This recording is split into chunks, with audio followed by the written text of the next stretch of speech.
Okay, it's time to feed the babies. This is our bottle sterilizer.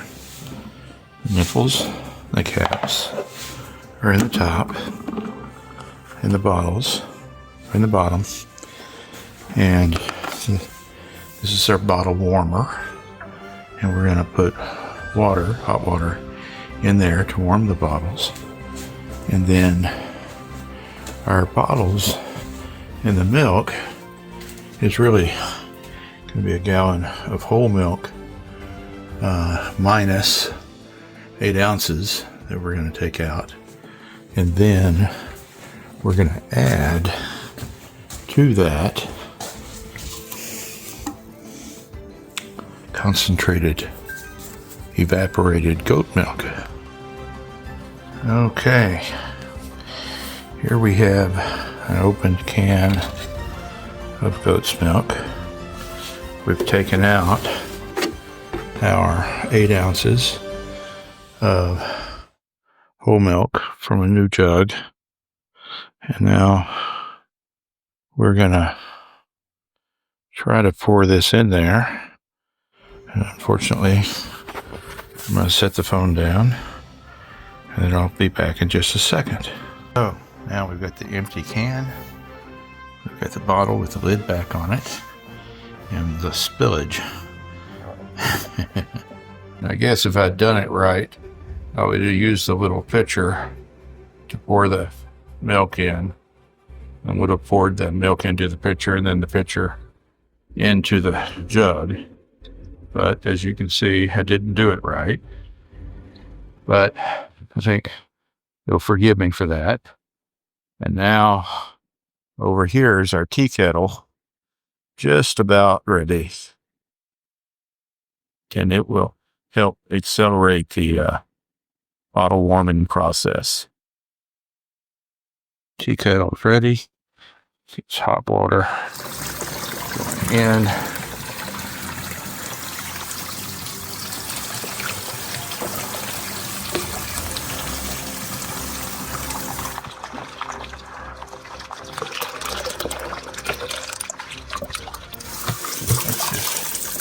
Let those set for a minute.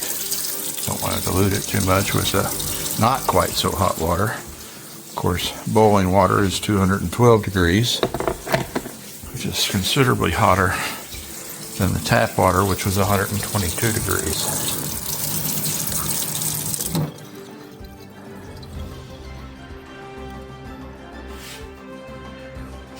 So now, water temperature is 135 degrees or so. Still getting equalized. And hard to hold this and hold the cell phone at the same time. This 96, 97, 95. It's going to be 102 in about 5 minutes. Goes up about a degree a minute. Okay. Then we're going to put the little caps on and put them in a little bag. Carry them out to the voracious little deer. So now that we've heated the bottles, we're look at this, 104, 103, 103, 104.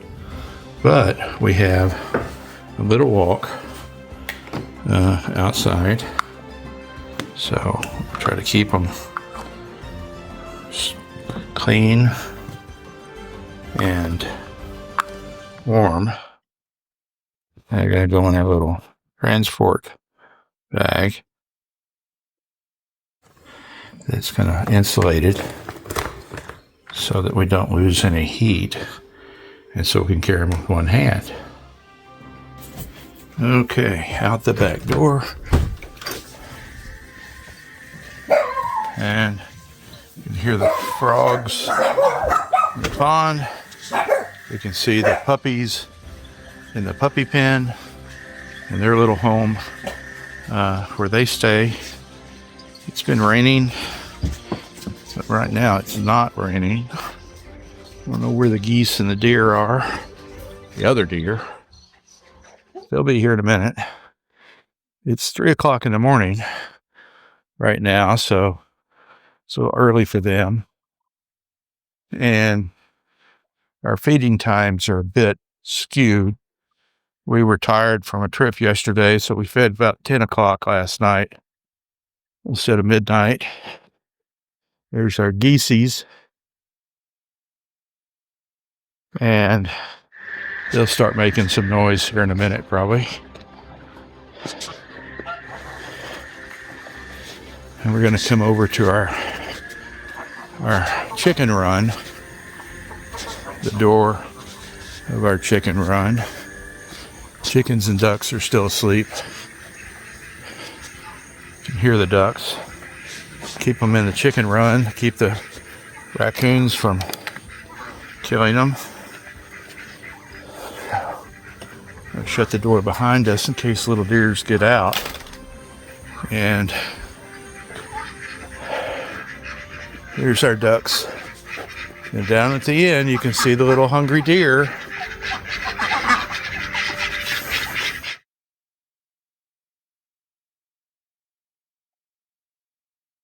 They have quite a bit of run, about 50 feet by 10 feet here.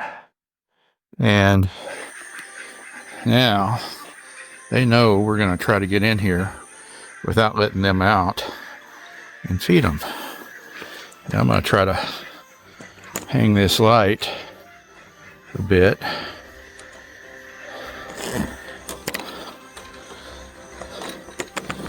So that I can give us all some light. I don't think that's going to work. So we're going to... Now, I haven't fed them but once recently. And so they were going to be a little scared of me.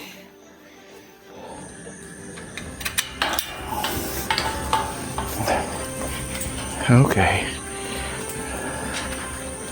Not too scared.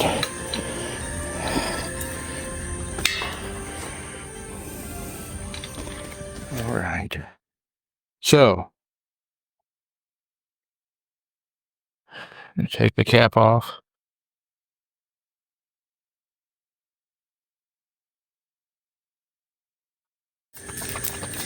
All right.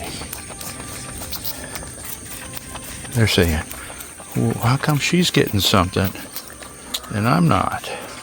Where's our bottles? Well, Daddy can only hold one bottle at a time right now with the camera. So, and boy, is that good. Yes, it is. Okay, so they're about 3 weeks old now.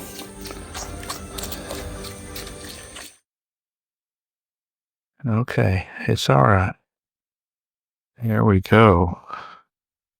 We must have mixed it up okay, and it must be the right temperature.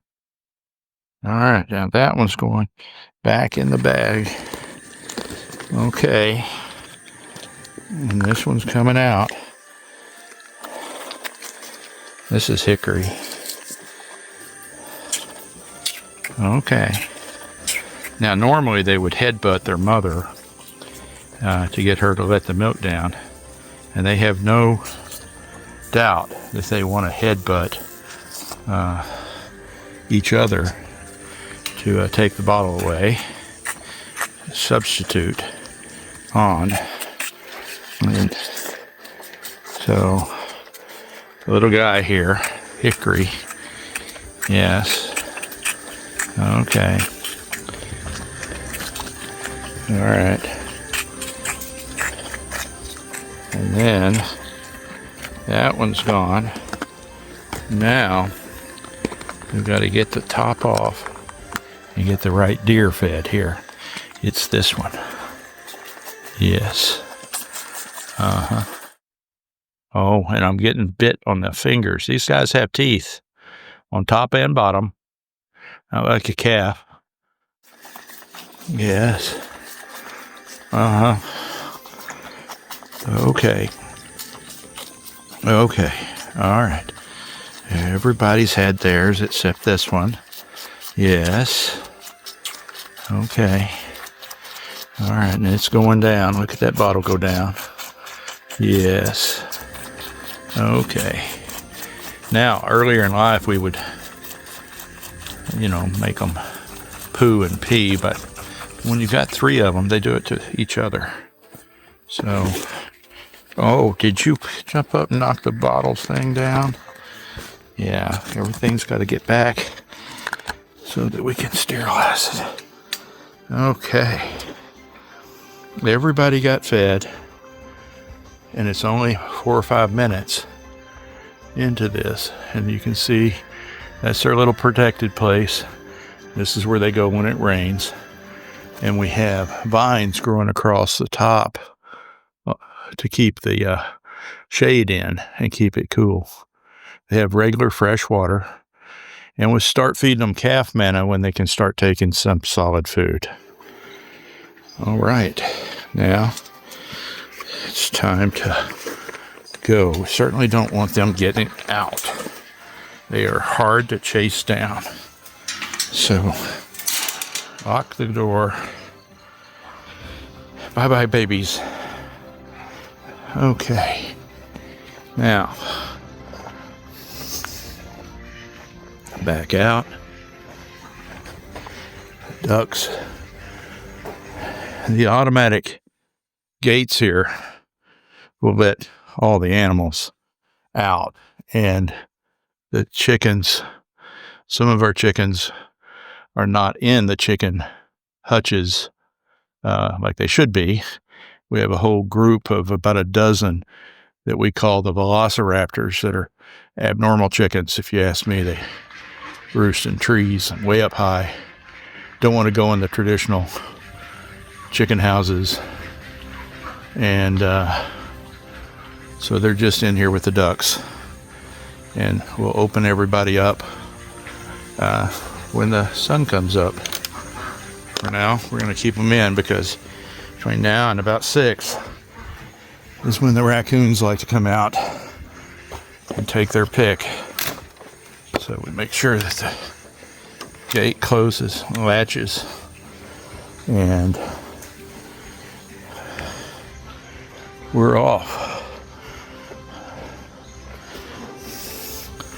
So you can hear the water in the pond, and the geese. They don't have any eggs right now, so they're being so abnormally nice. Okay, guys.